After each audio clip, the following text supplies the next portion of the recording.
السلام علیکم ورحمۃ اللہ وبرکاتہ۔ والصلاۃ والسلام علیک یا سیدی یا رسول اللہ، الصلاۃ والسلام علیک یا سیدی یا حبیب اللہ۔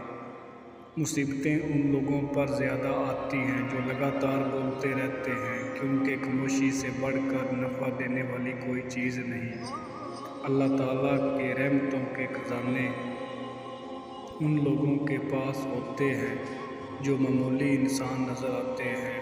اگر آپ اپنے آپ سے دوستی کرتے ہیں تو آپ کبھی تنہا نہیں ہوں گے۔ محبت بغیر زندگی نامانی ہے۔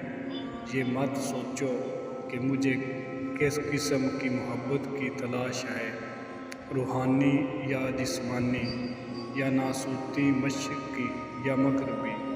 محبت کی یہ تقسیم مزید تقسیم پیدا کرتی ہے۔ محبت کا کوئی عنوان نہیں ہوتا۔ غصہ ہمیشہ بے وقوفیوں سے شروع ہوتا ہے، شرمندگی پر ختم ہوتا ہے۔ ایک ہی زبان بولنے والے نہیں بلکہ ایک ہی جذبات رکھنے والے ایک دوسرے کو سمجھتے ہیں۔ وقت اور دولت دونوں ایک چیزیں ہیں جو انسان کے اختیار میں نہیں ہیں۔ وقت انسان کو مجبور اور دولت انسان کو مغرور بنا دیتا ہے۔ دنیا کو دھوکے کا گھر اس لیے کہا جاتا ہے کیونکہ یہاں پر حقیقتیں الٹی نظر آتی ہیں۔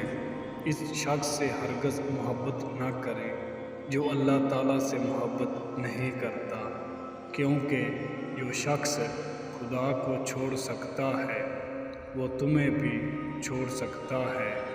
غصہ کرنا کسی دوسرے کی غلطی کی سزا خود کو دینا ہے۔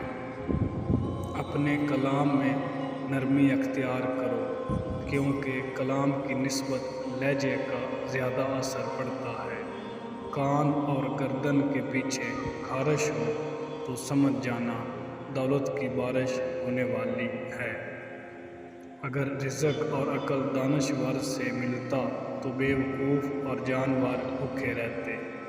ویڈیو اچھی لگی تو لائک کرنا، شیئر کرنا۔ ایسی اور ویڈیو دیکھنے کے لیے میرے چینل کو سبسکرائب کرنا۔